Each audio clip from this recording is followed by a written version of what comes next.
అన్నీ కావేరెక్కడా కనిపించట్లేదు. ఇందాకే బయటికెళ్ళింది కాకి. ఇంత పొద్దునేనా? ఎక్కడికెళ్ళింది? ఎందుకెళ్ళింది? స్నేహకి హెల్త్ బాలేదంట, చూసొస్తానని వెళ్ళింది. అయ్యో పాపం, ఎలా ఉందో ఏంటో. ఒకసారి శివకు కాల్ చేద్దాం.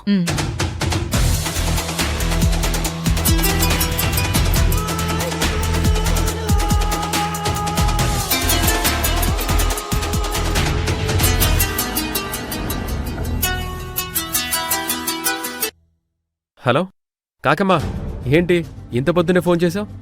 శివ, అక్కడ స్నేహకి ఎలా ఉంది? స్నేహకి ఎలా ఉండడం ఏంటి? స్నేహకు బాలేదంట కదా. శివ, ఏం లేదులే. కాకి స్నేహ ఎలా ఉంది అని అడగబోయి స్నేహకి ఎలా ఉంది అని అడిగిందంతే. చాలా రోజులైంది కదా, నార్మల్ రెగ్యులర్ కాల్ అంతే. తనకేంటమ్మా, బ్రహ్మాండంగా ఉంది.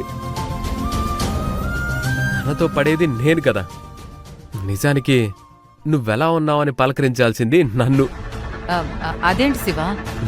అవునమ్మా, రోజుకో రకంగా గొడవ పెడుతుంది, తట్టుకోలేకపోతున్నాను.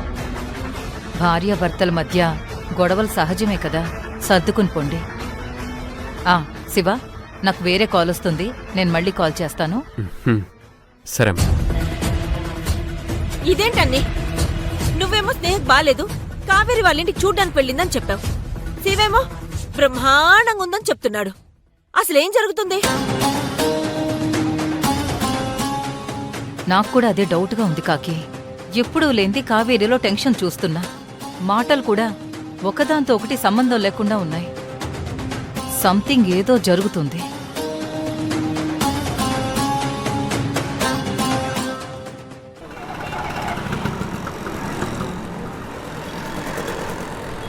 Doctor please. లేదమ్మా, ఇప్పుడు నీకు అబార్షన్ చేయలేను. నీకు బ్లడ్ కూడా చాలా తక్కువగా ఉంది. ఇప్పుడు అబార్షన్ చేస్తే నీ ప్రాణానికి ప్రమాదం. ప్లీజ్ డాక్టర్, అర్థం చేసుకోండి. ఈ బిడ్డ ఈ లోకంలోకి రాకూడదు. అది ముందే ఆలోచించుకోవాలి. ఇప్పుడేం చేయలేం. దయచేసి వెళ్ళిపోండి. Excuse me. చెప్పండి మేడం. ఇప్పుడు ఒక అమ్మాయి లోపలికి వచ్చింది. ఆవిడ గైనకాలజిస్ట్ దగ్గరికి వెళ్లారు. ఓకే డాక్టర్, నేను చేసిన పాపం మరికొంతమంది జీవితాల్ని బలి తీసుకోకూడదు. అబార్షన్ చేయండి ప్లీజ్. సిస్టర్,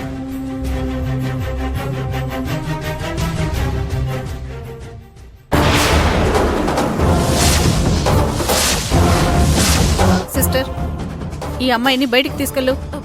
ఏమైంది డాక్టర్? ఎందుకు మా అక్క మీద సీరియస్ అవుతున్నారు? అబ్బాయి ఏం లేదు కావేరి, పద వెళ్దాం. ఒక్క నిమిషం అక్క, మీరు చెప్పండి డాక్టర్. మా అక్క ఏం తప్పు చేసింది? అది డాక్టర్, నేను వెళ్ళిపోతున్నాను. ఈ విషయం ఇంతటితో వదిలేండి. నువ్వు ఆగక్క, ఏదో జరుగుతుంది. డాక్టర్, ఏం జరిగిందో మీరు చెప్పండి ప్లీజ్. కావేరి వదిలేసాయి, పద వెళ్ళిపోదాం. అక్క, నిన్ను ఆగమన్నానా? అసలు విషయం ఏంటో తెలుసుకొని మీరు చెప్పండి డాక్టర్. మా అక్కకేమైంది? She is pregnant.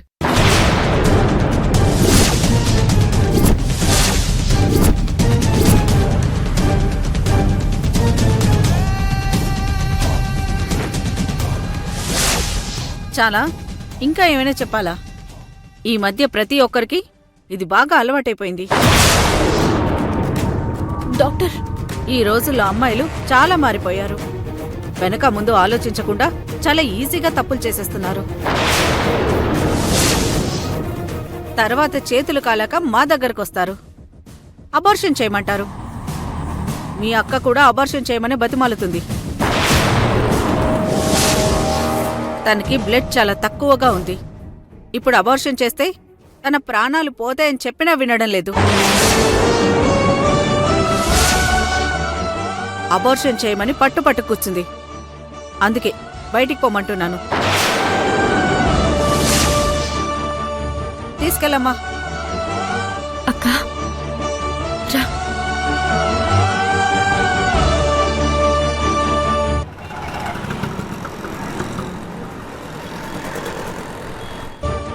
కావేరి మనతో అబద్ధం చెప్పింది కాకి. ఎందుకు అబద్ధం చెప్పిందో ఎక్కడికెళ్ళిందో తెలియడం లేదు. అవునన్నీ, కావేరి ఎవరికోసం ఇదంతా చేస్తుందో. అమ్మా, కావేరి ఏది? ఉదయం నుంచి కనిపించట్లేదు. అమ్మా, నిన్నే అడిగేది. కావేరి ఏది? ఎక్కడికి వెళ్ళింది? స్నేహకి బాలేదని వెళ్ళింది అర్జున్. స్నేహకి బాలేదా? ఏమైంది? అదే అర్థం కావట్లేదు అర్జున్. కావేరి స్నేహకు బాలేదని వెళ్ళింది. మేం కంగారుపడి శివకు ఫోన్ చేస్తే తనేమో స్నేహ బానే ఉంది అని చెప్పాడు. కావేరి ఎక్కడికెళ్ళిందో అర్థం కావట్లేదు నాన్న. అంతేకాదు, తను చాలా టెన్షన్గా కూడా ఉంది. అక్కడికి కారులో వెళ్ళమని చెప్పాను, తను వినిపించుకోకుండా వెళ్ళిపోయింది. ఏదో తేడాగా ఉంది అర్జున్ బాబు. నిన్న రాత్రి కూడా యమజను క్షమించమని కావేరి అడిగింది. బహుశా యమజ ఏమైనా ప్లాన్ చేస్తుందేమో అనిపిస్తుంది.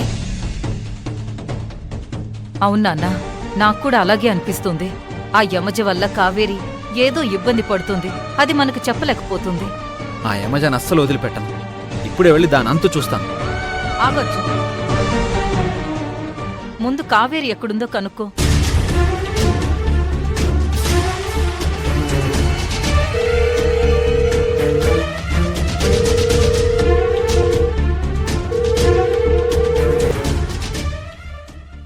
కావేరి కాల్ లిఫ్ట్ చేయడం లేదమ్మా.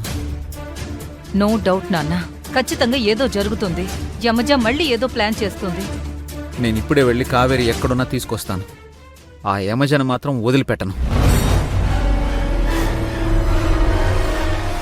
యమజ, అన్ని చేసినా నిన్ను క్షమించి వదిలేసినా కూడా ఇంకా మా జీవితాలతో ఆడుకుంటున్నావు. అంతా బావుందంటే మళ్ళీ ఇప్పుడు ఈ సమస్య ఏంటన్నీ? ఆ యమజ మనల్ని వదిలిపెట్టేలా లేదు. ఏదో రకంగా ఇబ్బంది పెడుతూనే ఉంది. ఈసారి మాత్రం నేనా యమజను వదిలిపెట్టను. నా కొడుకు కోడలు జోలికొస్తే ఊరుకునేదే లేదు.